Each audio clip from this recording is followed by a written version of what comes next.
வணக்கம். முக்கிய செய்திகள் 25 பார்க்கலாம்.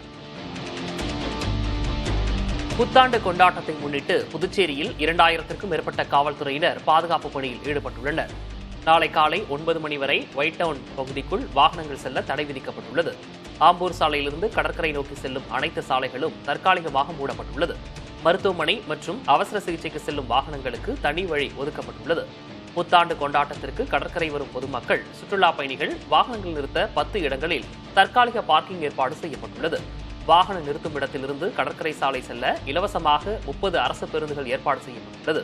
மது அருந்தும் கூடங்களில் குறிப்பிட்ட நேரத்திற்கு பின் கேளிக்கை நிகழ்ச்சிகள் நடத்த அனுமதி கிடையாது. கடலில் யாரும் குளிக்கக்கூடாது. புத்தாண்டில் மது அருந்திவிட்டு பணியில் ஈடுபட்டால் காவல்துறையினர் மீது ஒழுங்கு நடவடிக்கை எடுக்கப்படும் என தெரிவிக்கப்பட்டுள்ளது. கன்னியாகுமரி சிறப்பு நிலை பேரூராட்சி நகராட்சியாக தரம் உயர்த்தப்படும் என முதலமைச்சர் மு.க.ஸ்டாலின் தெரிவித்துள்ளார். திருவள்ளுவர் சிலை வெள்ளி விழா 2ஆம் நாள் நிகழ்ச்சியில் கலந்து கொண்ட முதலமைச்சர் ஸ்டாலின் வெள்ளி விழா மலரை வெளியிட்டார். தொடர்ந்து நிகழ்ச்சியில் பேசிய முதலமைச்சர் பூம்புகார் நிலையத்திற்கு மக்கள் பயன்பாட்டிற்காக 3 புதிய பயணிகள் படகுகள் வாங்கப்படும் என்றும் அதற்கு Kamarajar, marshal Nesamani, GU. Pope ஆகியோரின் பெயர்கள் சூட்டப்படும் என தெரிவித்தார். ஆண்டுதோறும் திருக்குறள் மாநாடு நடத்தப்படும் என அறிவித்த முதலமைச்சர் மாவட்டந்தோறும் திருக்குறள் பயிற்சி வகுப்புகள் நடத்தப்படும் என்றும் அதற்காக ஆண்டுக்கு ஒவ்வொரு மாவட்டத்திற்கும் தலா 3 லட்சம் ரூபாய் நிதி வழங்கப்படும் என தெரிவித்தார். பள்ளிகள், கல்லூரிகள், அரசு மற்றும் தனியார் நிறுவனங்களில் திருக்குறளை ஊக்கப்படுத்த வேண்டும் என முதலமைச்சர் ஸ்டாலின் கேட்டுக் கொண்டார். வள்ளுவர் சிலையால சிறப்பு பெற்றிருக்கக்கூடிய சுற்றுலா பயணிகள் இருக்கக்கூடிய வகையில் கன்னியாகுமரியுடைய பேரூராட்சி நகராட்சியாக தரம் உயர்த்தப்படும். ஒவ்வொரு ஆண்டும் டிசம்பர் கடைசி வாரம் குரல் வாரம் கொண்டாடப்படும்.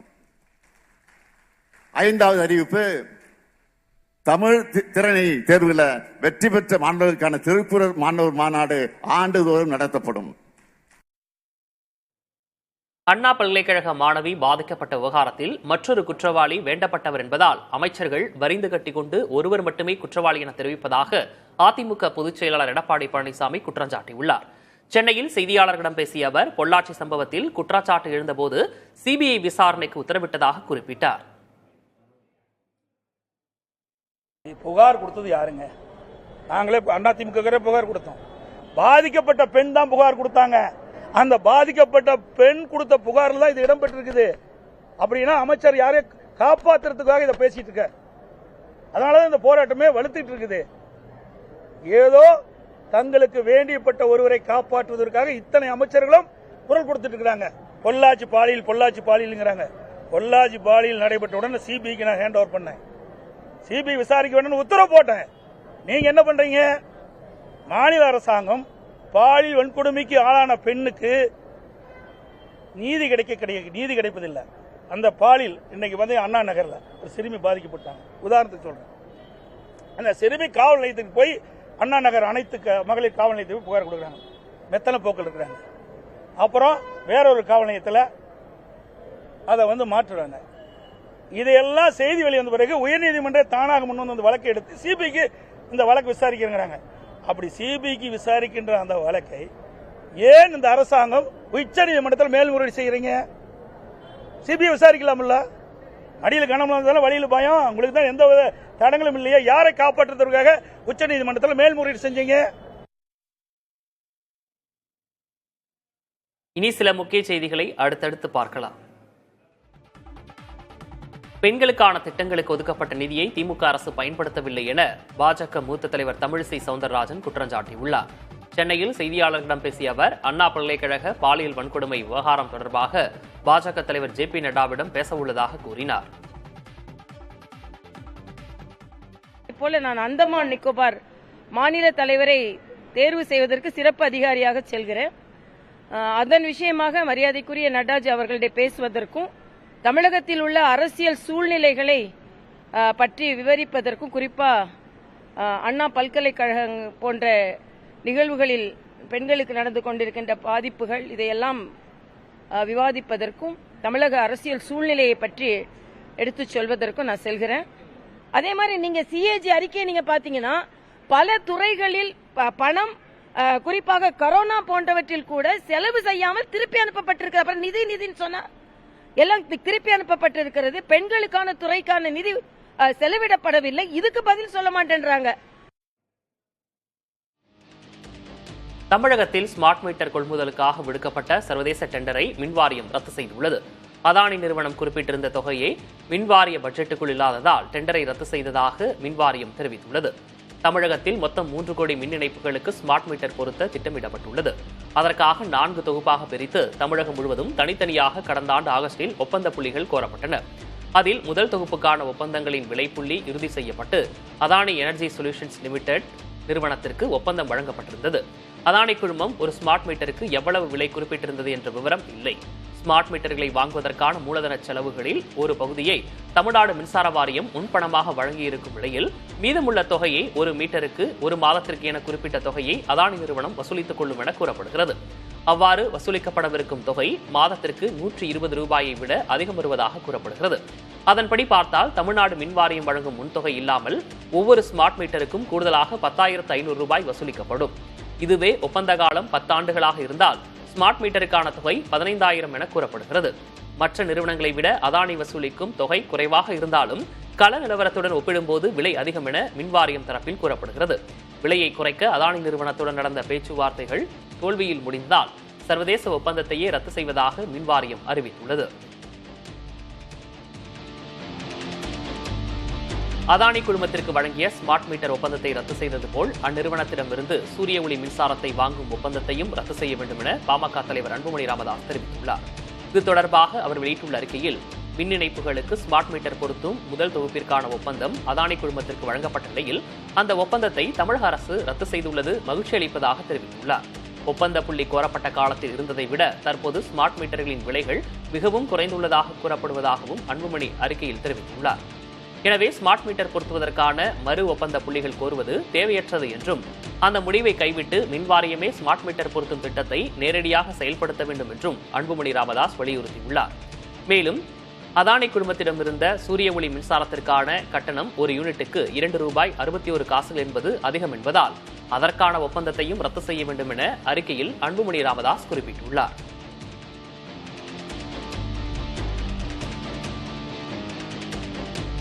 இரண்டாயிரத்தி 25-26 நிதியாண்டில் 533.42 கோடி ரூபாய் செலவில் சென்னையில் உள்ள சாலைகளை மேம்படுத்துவதற்கான திட்டங்களுக்கு பெருநகர சென்னை மாநகராட்சி மன்ற கூட்டத்தில் ஒப்புதல் அளிக்கப்பட்டது.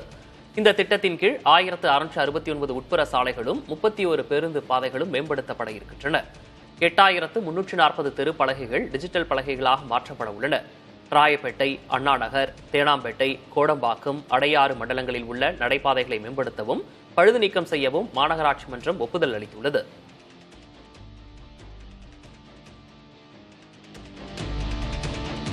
நடப்பு நிதியாண்டின் இதுவரையிலான காலங்களில் மின்சார வாகன விற்பனை 26.5% அதிகரித்துள்ளதாக புள்ளி விவரங்கள் கூறுகின்றன. நடப்பு நிதியாண்டில் 19,40,000 மின்சார வாகனங்கள் விற்பனை செய்யப்பட்டுள்ளன. இதுவே முந்தைய ஆண்டின் இதே காலங்களில் 15 லட்சம் வாகனங்கள் விற்பனை செய்யப்பட்டிருந்ததாக கூறப்படுகிறது. மொத்த வாகனங்கள் விற்பனையில் மின்சார வாகனங்களின் பங்கு கடந்த ஆண்டில் 6.39% இருந்த நிலையில் நடப்பாண்டில் 7.46% அதிகரித்துள்ளது.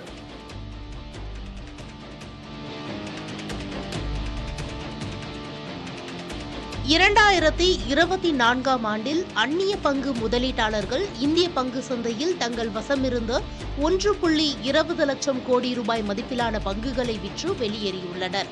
கடந்த 10 ஆண்டுகளில் நிகழ்ந்த 2வது அதிகபட்ச வெளியேற்றம் இதுவாகும். அதிகபட்சமாக 2022ஆம் ஆண்டில் 1.5 லட்சம் கோடி ரூபாய் மதிப்பிலான பங்குகளை விற்று வெளியேறினர். பொருளாதார வளர்ச்சியை தூண்டுவதற்காக சீனா இவ்வாண்டு பல்வேறு ஊக்க திட்டங்களை அறிவித்தது. இதனால் அந்நிய பங்கு முதலீட்டாளர்கள் இந்திய பங்கு சந்தையில் இருந்து வெளியேறி சீன பங்கு சந்தையில் முதலீடு செய்வது அதிகரித்தது. அதேபோல் 2ஆம் காலாண்டில் இந்தியாவின் ஜிடிபி 5.4 விழுக்காடாக சரிந்தது. இதன் காரணமாகவும் அந்நிய பங்கு முதலீட்டாளர்கள் இந்திய பங்கு சந்தையில் இருந்து வெளியேறுவது அதிகரித்தது. அமெரிக்க அதிபர் தேர்தலில் டொனால்ட் ட்ரம்ப் வெற்றி பெற்ற நிலையில் இந்தியா மீதான வரியை அமெரிக்கா உயர்த்த வாய்ப்பு இருப்பதாக எதிர்பார்க்கப்படுகிறது. இதன் காரணமாக அந்நிய பங்கு முதலீட்டாளர்கள் இந்திய பங்கு சந்தையில் முதலீடு செய்ய தயக்கம் காட்டுவதாக பங்கு சந்தை நிபுணர்கள் தெரிவிக்கின்றனர். உலகில் உள்ள 7 கண்டங்களிலும் இருக்கும் உயரமான சிகரங்களில் ஏறி உலக சாதனை படைத்திருக்கிறார் 17 வயது சிறுமியான காமியா கார்த்திகேயன். இந்திய கடற்படையில் கமாண்டராக இருக்கும் கார்த்திகேயனின் மகளான இவர் தனது 7 வயதிலேயே உத்தராகண்டில் உள்ள ஒரு மலையில் ஏறினார். இதைத் தொடர்ந்து தனது 16வது வயதில் எவரெஸ்ட் சிகரத்தில் ஏறி சாதனை படைத்தவர். அடுத்த கட்டமாக பிற கண்டங்களில் இருக்கும் சிகரங்களிலும் ஏற முடிவு செய்தார். அதன்படி தென் அமெரிக்காவின் அகோன்காகுவா, வட அமெரிக்காவின் டெனாலி, ஆப்பிரிக்காவின் கிளிமஞ்சரோ, ஐரோப்பாவின் எல்பிரஸ், ஆஸ்திரேலியாவின் கோசியோ யுஸ்கோ என 5 சிகரங்களில் ஏறி சாதனை படைத்தார். தற்போது அண்டார்டிகா கண்டத்தில் உள்ள வின்சென்ட் சிகரத்தில் ஏறி 7 கண்டங்களில் உள்ள மிக உயரமான சிகரங்களில் ஏறிய இளம்பெண் என்ற சாதனையை படைத்திருக்கிறார் காமியா. அவருக்கும் அவரது தந்தைக்கும் வாழ்த்து தெரிவித்து இந்திய கடற்படை தனது எக்ஸ் தளத்தில் பதிவிட்டிருக்கிறது.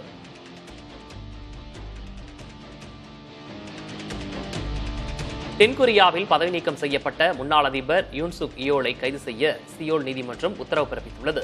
அவசர நிலையை பிரகடனப்படுத்திய விவகாரத்தில் தென்கொரிய அதிபராக இருந்த யூன் சுக் இயோல் பதவி நீக்கம் செய்யப்பட்டார். எதிர்க்கட்சிகள் கொண்டு வந்த தீர்மானத்தின்படி அவர் பதவி நீக்கம் செய்யப்பட்டாலும் அதிபர் பதவியிலிருந்து விலகாமல் தொடர்ந்து அவர் செயல்பட்டு வந்தார். அதிபருக்கான அதிகாரங்கள் அவரிடம் இருந்து பறிக்கப்பட்ட நிலையில் அவசர நிலையை பிரகடனப்படுத்தி குற்றச்செயலில் யூன் சுக் இயோல் ஈடுபட்டதாக குற்றச்சாட்டு இருந்தது. இது தொடர்பான வழக்கு சியோல் நீதிமன்றத்தில் நடந்து வந்த நிலையில் யூன் சுக் இயோலை கைது செய்ய வாரண்ட் பிறப்பிக்கப்பட்டுள்ளது.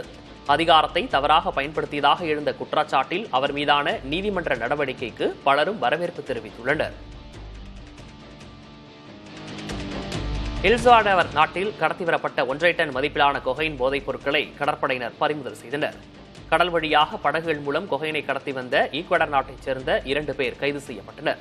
பறிமுதல் செய்யப்பட்ட கொகைனின் மதிப்பு இந்திய ரூபாயில் சுமார் 320 கோடி ரூபாய் என அதிகாரிகள் தெரிவித்தனர்.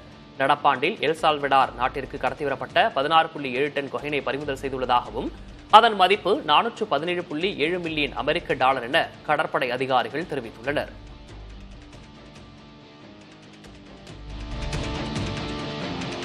அமைதியே சிறந்த மருந்து என உலக சுகாதார அமைப்பின் தலைவர் டெட்ரோஸ் அதானம் கெப்ரிசஸ் தெரிவித்துள்ளார்.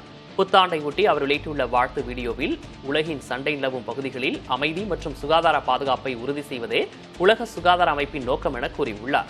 அனைத்து மக்களின் ஆரோக்கியம் மற்றும் நல்வாழ்வுக்கான சிறந்த மருந்தாக அமைதி எப்போதும் இருக்கும் என டெட்ரோஸ் குறிப்பிட்டுள்ளார். கடந்த வாரம் ஏமன் மீது இஸ்ரேல் வான்வழி தாக்குதல் நடத்திய போது சனா விமான நிலையத்தில் சிக்கிய டெட்ரோஸ் நூலிழையில் உயிர் தப்பினார். இஸ்ரேலின் இந்த நடவடிக்கையை கண்டித்த அவர் இது போன்ற செயல்கள் நிறுத்தப்பட வேண்டும் என கூறியுள்ளார்.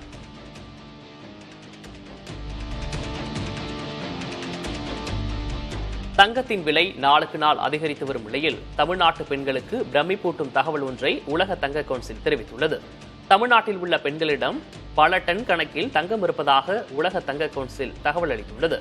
உலக அளவில் இந்திய பெண்களிடம்தான் அதிக அளவு தங்கம் இருப்பதாகவும் உலகின் தங்கத்தில் 11 விழுக்காடு அதாவது சுமார் 24,000 டன் தங்கத்தை இந்திய பெண்கள் தங்கள் வசம் வைத்திருப்பதாகவும் தகவல் தெரிவிக்கப்பட்டுள்ளது.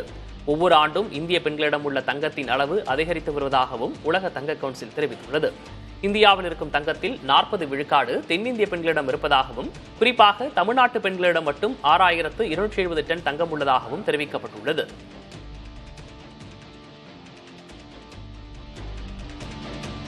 விரட்டியடிக்கும் என முதலமைச்சர் மு.க. ஸ்டாலின் தெரிவித்தார். திருவள்ளுவர் சிலை வெள்ளி விழா 2ஆம் நாள் நிகழ்ச்சியில் கலந்து கொண்டு பேசிய முதலமைச்சர் ஸ்டாலின் இந்த விழாவை நடத்துவதை சிலர் விமர்சித்ததாகவும் அவர்கள் எழுப்பிய கேள்வியில் உள்ளர்த்தம் இருப்பதாகவும் குறிப்பிட்டார். திருக்குறள் வெறும் நூல் அல்ல என்றும் வாழ்க்கைக்கான கேடயம் என கூறினார்.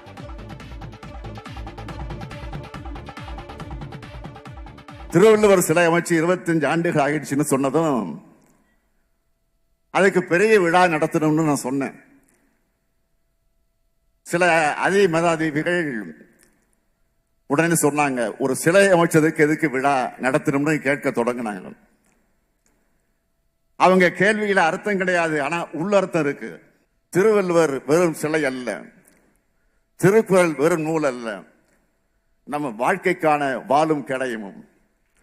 அது நம்மை காக்கும், நம்மை அழைக்க வரக்கூடிய தீமைகளை தடுக்கும். நம்மை மட்டுமல்ல, காவி சாயம் பூச நினைக்கிற தீய எண்ணங்களையும் விரட்டி அடிக்கும். பொங்கல் வரை தமிழகத்தில் மழைக்கு வாய்ப்பு இருப்பதாக வானிலை ஆய்வு மைய தென்மண்டல தலைவர் பாலச்சந்திரன் தெரிவித்துள்ளார்.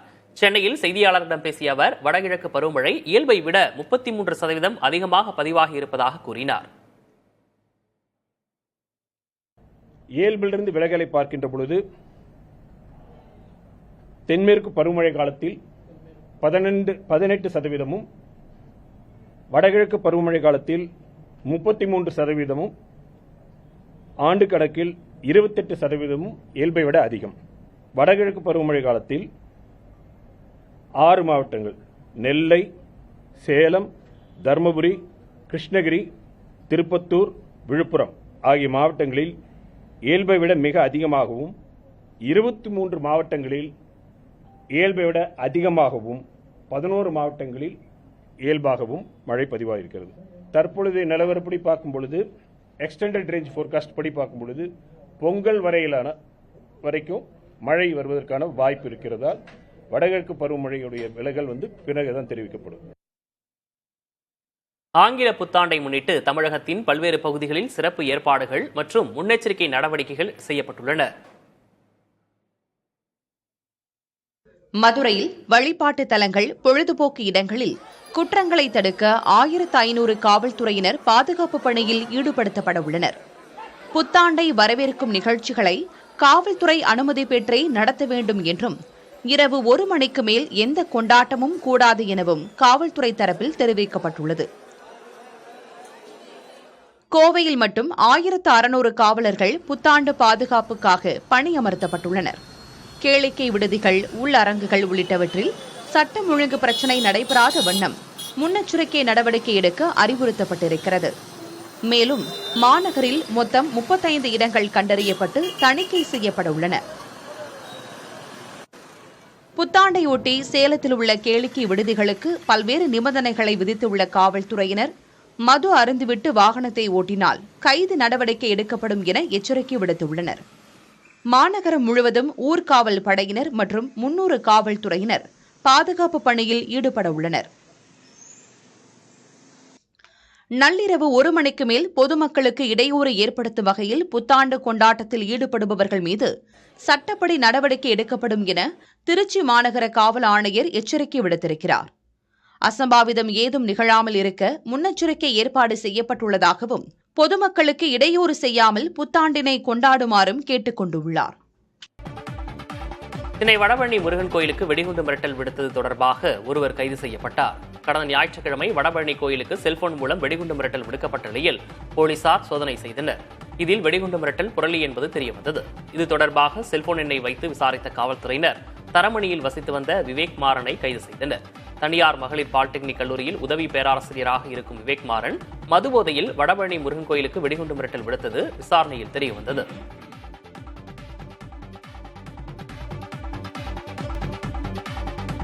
மகரவிளக்கு பூஜைக்காக சபரிமலை ஐயப்பன் கோயில் நடை திறக்கப்பட்ட நிலையில் பக்தர்கள் கூட்டம் அலைமோதியது. 14ஆம் தேதி மகரஜோதி தரிசனம் நடைபெற உள்ளதை அடுத்து நேற்று மாலை நடை திறக்கப்பட்டது. அதன்படி இன்று காலை வழக்கமான பூஜைகள் நிறைவடைந்த பிறகு பக்தர்கள் அனுமதிக்கப்பட்டனர். தொடர்ந்து பக்தர்கள் நீண்ட வரிசையில் நின்று தரிசனம் செய்தனர். 13, 14ஆம் தேதிகளில் கூட்ட நெரிசலை தவிர்க்கும் வகையில் ஆன்லைன் முன்பதிவு மூலம் 50,000 பக்தர்களுக்கு மட்டுமே அனுமதி வழங்கப்படும் என தேவஸ்வம் போர்டு அறிவித்துள்ளது. தனிநபர் வருமான வரி விகிதத்தை குறைக்க வேண்டும் என இந்திய நிறுவனங்கள் வலியுறுத்தியுள்ளன. 2025-26ஆம் நிதியாண்டுக்கான மத்திய பட்ஜெட் வரும் பிப்ரவரி 1ஆம் தேதி தாக்கல் செய்யப்பட உள்ளது. இந்நிலையில் இந்திய நிறுவனங்களின் பிரதிநிதிகள் மத்திய நிதியமைச்சர் நிர்மலா சீதாராமனை சந்தித்தனர். அப்போது தனிநபர் வருமான வரி விகிதங்களை குறைக்க வேண்டும் என்பது அவர்களின் முக்கிய கோரிக்கையாக இருந்தது. அப்போதுதான் நடுத்தர வர்க்கத்தினரின் கைகளில் செலவு செய்ய பணம் இருக்கும் என தெரிவித்தனர். இதன் மூலம் நிறுவனங்களின் விற்பனை வருவாய் அதிகரித்து பொருளாதார வளர்ச்சிக்கு வித்திடும் என தெரிவித்தனர். எனவே இதனை உறுதி செய்ய நடவடிக்கை எடுக்க வேண்டும் என்று தொழில்துறை பிரதிநிதிகள் நிதியமைச்சரை வலியுறுத்தினர்.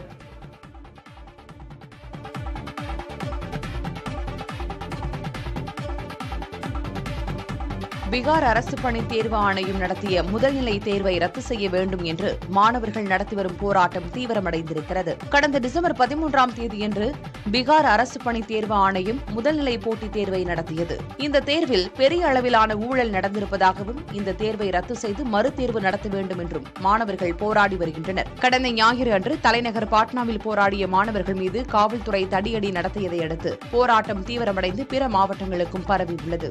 ஆரா, தர்பங்கா உள்ளிட்ட மாவட்டங்களில் ரயில் சேவைகள் பாதிக்கப்பட்டன. ஆரா, பெகுசராய், பக்சர், சமஸ்டிபூர் உள்ளிட்ட பல்வேறு பகுதிகளில் சாலை மறியல் போராட்டத்தால் போக்குவரத்து நெரிசல் ஏற்பட்டது. ராஷ்டிரிய ஜனதா தளம், கம்யூனிஸ்ட் கட்சி உள்ளிட்ட பல்வேறு கட்சிகள் மாணவர் அமைப்புகளோடு இந்த போராட்டத்தில் பங்கேற்றன. இவற்றுக்கிடையே பீகார் அரசு தலைமைச் செயலர் அம்ரித்லால் மீனா மாணவர் பிரதிநிதிகளை சந்தித்திருக்கிறார். இந்த சந்திப்பிற்கு பிறகு மாணவர்களின் கோரிக்கைகளை அரசு பரிசீலித்து வருவதாக தலைமைச் செயலர் கூறியிருப்பதாக மாணவர் பிரதிநிதிகள் கூறியுள்ளனர். ரஷ்ய விமானப்படைக்கு சொந்தமான ஹெலிகாப்டரை தகர்த்துள்ளதாக யுக்ரைன் ராணுவம் தெரிவித்துள்ளது. கிரிமியாவின் மேற்கு கரையோரம் அமைந்துள்ள கேப் டான்க்னெட் அருகே மஹுரா V5 ரக ட்ரோன் மூலம் நடத்தப்பட்ட தாக்குதலில் ரஷ்யாவின் Mi-8 ரக ஹெலிகாப்டர் தகர்க்கப்பட்டுள்ளதாக தெரிவிக்கப்பட்டுள்ளது. இதேபோல் கருங்கடல் பகுதியில் நடத்தப்பட்ட தாக்குதலில் மற்றொரு ஹெலிகாப்டர் சேதமடைந்துள்ளதாக அதிகாரிகள் தெரிவித்துள்ளனர்.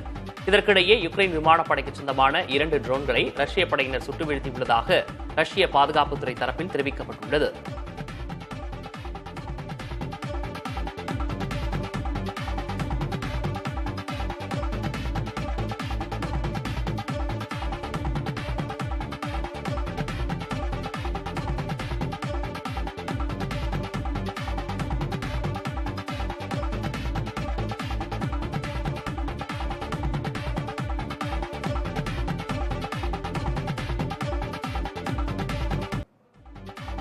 யுக்ரைனுக்கு கிட்டத்தட்ட $6 பில்லியன் மதிப்பிலான கூடுதல் உதவிகளை அறிவித்துள்ளது. அமெரிக்க அதிபர் ஜோ பைடன் யுக்ரைனுக்கு $2.5 பில்லியன் மதிப்பிலான ராணுவ உதவிகளை அறிவித்துள்ளார். அதேவேளையில் யுக்ரைனுக்கு $3.4 பில்லியன் நிதியுதவியும் அமெரிக்காவால் அறிவிக்கப்பட்டுள்ளது. இது தொடர்பாக அறிக்கை வெளியிட்டுள்ள ஜோ பைடன், தான் பதவியில் இருக்கும் எஞ்சிய காலத்தில் போரில் யுக்ரைனின் நிலையை பயன்படுத்த அமெரிக்கா தொடர்ந்து உழைக்கும் என கூறியுள்ளார். அமெரிக்காவின் அடுத்த அதிபராக தேர்ந்தெடுக்கப்பட்டுள்ள டொனால்டு டிரம்ப் யுக்ரைனுக்கான உதவிகளை நிறுத்தலாம் என கருதப்படுகிறது. எனவே ஜோ பைடன் யுக்ரைனுக்கு உதவிகள் வழங்குவதை தீவிரப்படுத்தியுள்ளார். தென்கொரிய விமான விபத்தின் எதிரொலியாக அந்நிறுவன விமானங்களில் பதிவு செய்யப்பட்டிருந்த 68,000 டிக்கெட்டுகள் ரத்து செய்யப்பட்டன. தென்கொரியாவின் ஜேஜு ஏர் நிறுவனத்திற்கு சொந்தமான விமானம் விபத்துக்குள்ளானதில் 179 பேர் உயிரிழந்துள்ளனர். இதன் காரணமாக ஏற்பட்டுள்ள அச்சத்தால் அந்த நிறுவன விமானங்களில் செல்ல பதிவு செய்யப்பட்டிருந்த 68,000 டிக்கெட்டுகள் ரத்து செய்யப்பட்டுள்ளன. 33,000 உள்நாட்டு விமான டிக்கெட்டுகளும் 34,000 சர்வதேச டிக்கெட்டுகளும் ரத்து செய்யப்பட்டுள்ளதாக ஜேஜு ஏர் நிறுவனம் தெரிவித்துள்ளது.